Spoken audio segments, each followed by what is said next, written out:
안녕하십니까. 김민수의 빨간펜 시간입니다. 오늘도 시장은 3,100선을 터치를 하고 있는 가운데 현대차 이슈가 상당히 또 시장에서 관건을 갖고 있는 상황들이죠. 어제 저희 빨간펜에서 점검해봤던 자동차 부품주, 오늘 대부분의 종목들이 다 움직이면서 관심 종목으로 말씀드렸던 현대모비스까지 장중에 상한가가 가는 기염을 토하는데요. 일단 현대차와 애플카 관련된 여러 가지 이슈들은 또 많은 분들이 얘기를 하시겠지만 가장 큰 핵심은 어제도 강조드린 것처럼 자동차 부품주가 친환경으로 나가면서 여러 가지 변화가 나올 부분들이 높다라는 부분들 쪽에서 자동차 부품주 계속 어제 말씀드렸던 내용들 한번 확인해 보시고요. 그와 관련된 또 밸류체인들도 계속 점검하면서 아이디어를 짜는 게 좋겠다라고 말씀드리겠습니다. 그래서 오늘은 시장에서 아직 그렇게 크게 부각받지는 않는데 그럼에도 불구하고 성장한다. 그러면 챙겨봐야 되겠죠. 폐기물 관련된 섹터입니다. 이쪽도 한 투자 아이디어를 한번 찾아보고 그에 따라서 나올 수 있는 변화들 계속 중기적으로 확인해야 된다는 관점 쪽에서 여러 가지 흐름들 한번 점검을 해보도록 하겠습니다. 일단 관련돼서 눈여겨볼 수 있는 부분들이 폐기물 관련주 쪽은 일단 경기에 그렇게 크게 영향을 안 받는다고 봐야 되겠죠. 그래서 그럼에도 불구하고 성장한다라는 부분들이 가장 중요하게 봐야 될 부분이 아닌가 생각되고 있는데 하지만 여기서 이제 중요한 부분들이 또 코로나19 속에서 의료 폐기물 또 떠오르는 쪽이고요. 생활 폐기물 많이 늘어나고 있죠. 아파트 단지에 어떤 재활용 코너만 가보셔도 아실 겁니다. 거의 스티로폼부터 쌓여 있죠. 그런 쪽에서 여러 가지 폐기물들이 늘어나고 있다는 쪽에 대한 흐름들은 확인이 되고 있는데 거기다 더 중요한 게 저희가 건설 얘기는 상당히 많이 드리고 있습니다. 근데 건설 업황에 따라서 영향을 받죠. 이 폐기물 관련된 쪽에서 폐기물의 가장 한 절반 정도를 차지하는 게 건설 폐기물입니다. 근데 앞으로 건설업이 이제 기지개를 핀다라고 하게 되면 당연히 변화가 나올 수밖에 없겠죠. 그런 쪽에서 어떤 건설주의 움직임이 나오는 후행적인 부분들이 아마 폐기물 쪽에서도 나올 수 있겠다라는 쪽인데 당장은 아니겠죠. 이 건설업이 이제 계속 수주를 받아가면서 그에 따른 후행적인 모습들로 보인다라고 하게 되면 다시 한번 부각받을 수 있는 대표적인 테마입니다. 그렇기 때문에 관심 있게 보셨으면 좋겠고요. 게다가 ESG라고 하는 환경에 관련된 또 착한 투자 쪽이 계속 부각되다 보니까 그에 따라서 계속 몸값이 높아지고 관심도 늘어난다라는 부분들 염두를 하시면서 보셔야 될 것 같고요. 그런 쪽으로 보게 되면은 일단 국내 폐기물 관련된 발생량이 일단 연도를 잘 보시게 되면 18년입니다. 2018년도까지만 본다고 하더라도 계속 늘어나고 있는데 2020년을 기점으로 해서 더 빠르게 증가했을 것으로 추정이 되고 있죠. 최근에 나오고 있는 데이터가 이 정도밖에 없다고 하더라도 여전히 성장에 대한 흐름들은 눈여겨볼 수 있는 부분들인데 게다가 또 확인될 수 있는 부분들 중에 하나가 일단 지금 글로벌 관련된 폐기물 배출량도 앞으로 2050년까지 그래서 앞으로 20년 뒤까지 계속 빠르게 늘어날 수 있는 쪽이 어디냐라고 보게 되면은 경제 성장이 좀 더 빨라지는 대표적인 국가들이 오히려 이런 폐기물들이 더 늘어나겠죠. 그러면 일단 아시아 쪽, 사우스 아시아 쪽이라든가 그리고 또 태평양 연안 인근 쪽 이쪽 같은 경우가 오히려 빠르게 늘어나기 시작하면서 이에 따른 부담이 계속 크다고 하게 되면 이에 관련된 쪽의 처리 능력들도 더 높아져야 되겠죠. 그러다 보니까 글로벌 전반적으로도 이런 분위기 쪽은 계속 이어질 것이다라고 보시면 될 것 같고요. 그런 흐름으로 봤었을 때 그러면 최근에 나오고 있는 폐기물 매립과 소각 시설과 관련된 부분들과 단가를 한번 확인해 보겠습니다. 일단 매립 처리 시설은 계속 줄어드는 추세입니다.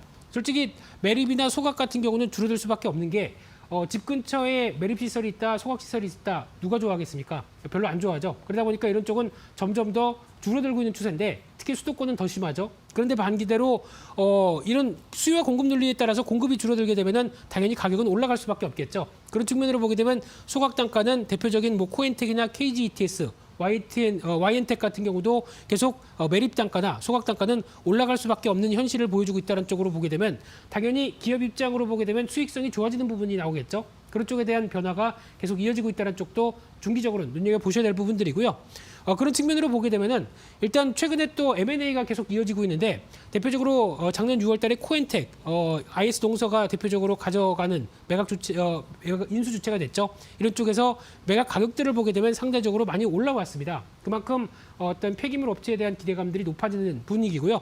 게다가 또 SK건설, 상장은 안 됐다고 하더라도 SK로 또 주축이 되겠죠. 이런 쪽으로 보게 되면 이런 회사들 대표적으로 9천억에서 1조 가까운 쪽을 그대로 또 인수를 해간다라고 하게 되면 앞으로의 성장에 대한 기대감들이 높은 부분들이고요.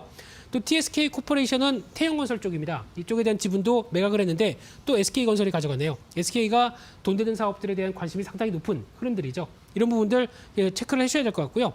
그런 관점으로 보시게 되면은 일단 또 하나 눈여겨볼 수 있는 게 지금 화이트 바이오라고 하는 즉 어떤 생분해로 연결돼서 이제 플라스틱이 어떤 재활용이 되지 않는 흐름들이 높다 보니까 이를 어느 정도 분해될 수 있는 쪽에 여러 가지 산업들이 더 커지고 있는 상황들인데, 기존의 석유화학 같은 경우는 플라스틱을 그대로 화학 공정을 통해서 이어진다고 하게 되면 지금 화이트 바이오 같은 경우는 생물 공정이 더 추가되죠. 그러다 보니까 약간 발효 쪽으로 나오기 시작하면서 화학 공정이 좀 바뀐다라는 쪽에 대해서 이쪽 부분도 시장에서 계속 부각을 받을 걸로 보여지고 있는데요. 그러다 보니까 아무래도 탄소 저감이나 친환경 관련된 쪽에 부각을 받는 이 바이오 플라스틱도 앞으로 계속 눈여겨볼 수 있는 섹터다라는 쪽도 눈여겨보셔야 될 것 같고요. 그러다 보니까 대기업들 SKC, LG와 롯데케미칼, CJ제당 모두 개발을 본격화하고 있는데, 그중에서 좀 더 성과를 내고 두각을 보여준다라고 하게 되면 SKC가 가장 눈여겨볼 수 있을 것 같고요. 또 효성 TNC도 아직 현재는 미미하지만 계속 소재와 관련된 쪽에서 성과를 내고 있다는 관점적으로 보게 되면 기대감이 높다라고 봐야 될 것 같고요.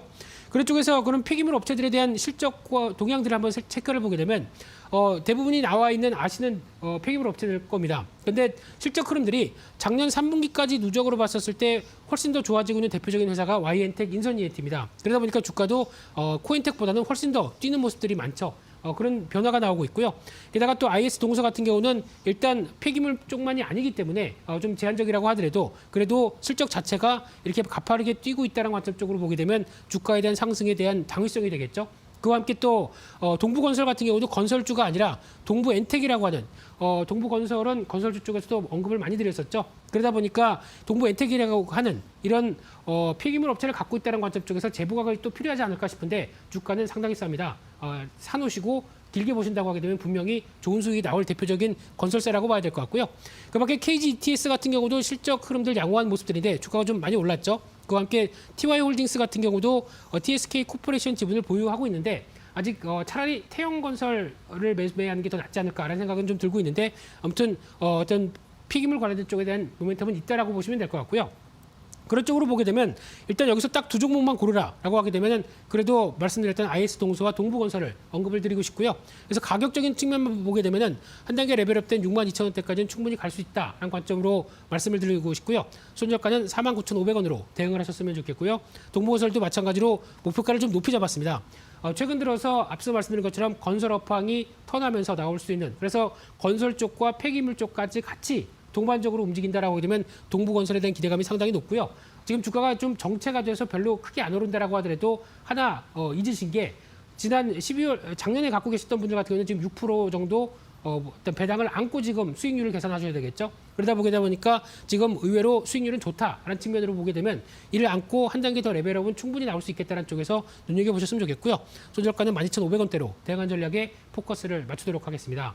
그래서 일단 오늘은 폐기물 관련된 쪽에서 아직 시장에서 크게 부각받지 않았다고 하더라도 건설 업황이 움직이게 되면 후행적으로 충분히 움직일 수 있는 섹터다라는 관점 쪽에서 다시 한번 재조명을 할 때가 아닐까라는 관점 쪽에서 미리 말씀드렸고요. 저희 빨간펜은 미리 말씀드립니다. 항상 움직이기 전에 말씀드리다 보니까 그런 흐름들 체크하시면서 투자 아이디어에 도움이 되셨으면 좋겠습니다. 그래서 오늘 준비한 내용들은 여기까지 해서 마치고요. 또 다음 주 이 시간에 찾아뵙도록 하겠습니다. 감사합니다.